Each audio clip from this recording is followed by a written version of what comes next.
بسم اللہ الرحمن الرحیم۔ السلام علیکم۔ تذکرہ چل رہا تھا قوم سمود اور حضرت صالح علیہ السلام کی اونٹنی کا۔ نبی علیہ السلام سے معجزے کی فرمائش۔ قوم سمود ہی میں سے اللہ تعالیٰ نے ایک خدا ترس اور نیک انسان کو نبوت کے منصب پر فائز فرمایا۔ ارشاد باری تعالیٰ ہے، اور ہم نے سمود کی طرف ان کے بائی صالح کو بھیجا۔ سورہ اعراف کی آیت نمبر 73 ہے۔ حضرت صالح علیہ السلام اپنی قوم کو راہ راست پر لانے کے لیے دن رات کوششیں کرتے رہے۔ اے میری قوم، تم اللہ کی عبادت کرو، اس کے سوا تمہارا کوئی معبود نہیں ہے، اسی نے تمہیں پیدا کیا، اس سے مغفرت مانگو اور اس کے آگے توبہ کرو۔ سورہ ہود آیت نمبر 61۔ اس کے جواب میں ان کی قوم کہتی، اے صالح، تم ہمیں ان چیزوں سے روکتے ہو جنہیں ہمارے بزرگ پوجتے چلے آئے ہیں، اور جس بات کی طرف تم ہمیں بلاتے ہو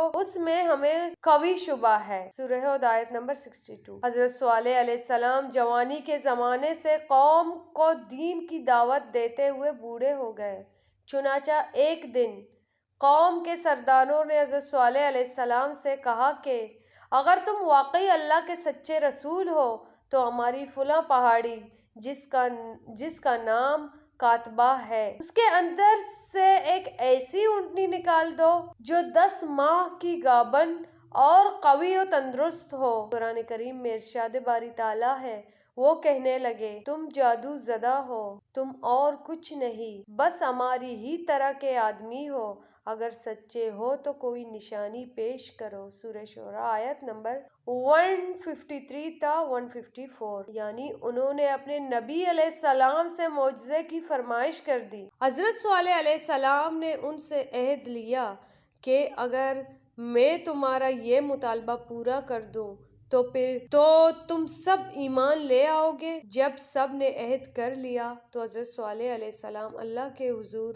سربسجود ہو گئے، یہاں تک کہ اللہ نے اپنے نبی علیہ السلام کی دعا قبول فرمائی۔ اچانک سامنے کی پہاڑی میں جنبش پیدا ہوئی، چٹان کے 2 ٹکڑے ہوئے اور اس میں سے ایک خوبصورت، تندرست و توانا گابن اونٹنی نمودار ہوئی۔ پوری قوم نے اس حیرت انگیز معجزے کو اپنی جاگتی آنکھوں سے دیکھا، لیکن قوم کے ایک سردار جندہ بن عمرو اور اس کے چند ساتھیوں کے علاوہ کوئی ایمان نہیں لایا۔ اس موقع پر حضرت صالح علیہ السلام نے اپنی قوم سے فرمایا، اے میری قوم، یہ ناقۃ اللہ یعنی اللہ کی اونٹنی ہے جو تمہارے لیے ایک معجزہ ہے۔ اب تم اسے اللہ کی زمین میں چھوڑ دو اور اسے کسی طرح کا ایذا نہ پہنچاؤ، ورنہ فوری عذاب تمہیں پکڑ لے گا۔ سورہ ہود آیت نمبر 64۔ اونٹنی اور اس کا نومولود بچہ سارا دن نخلستان میں چرتے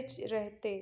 قوم سیر ہو کر اونٹنی کا دودھ پیتی، لیکن وہ کم نہ ہوتا۔ حضرت صالح علیہ السلام نے کنویں کے پانی کو بھی تقسیم کر دیا تھا، ایک دن اونٹنی پانی پیتی اور ایک دن سمود کے لوگ۔ ارشاد باری تعالیٰ ہے، صالح علیہ السلام نے اپنی قوم سے کہا، ایک دن اس اونٹنی کے پانی پینے کی باری ہے اور ایک معین روز تمہاری باری، لیکن اسے کوئی تکلیف نہ دینا، نہیں تو تمہیں سخت عذاب آ پکڑے گا۔ سورہ شعراء آیت نمبر 155 تا 156۔ اونٹنی کو جان سے مارنے کا فیصلہ تذکرہ کریں گے نیکسٹ ویڈیو میں۔ اپنا بہت خیال رکھیے گا۔ ویڈیو پسند آئے تو اسے لائک کریں، کمنٹ میں اپنی قیمتی آراء کا اظہار ضرور کیجیے گا۔ اللہ حافظ۔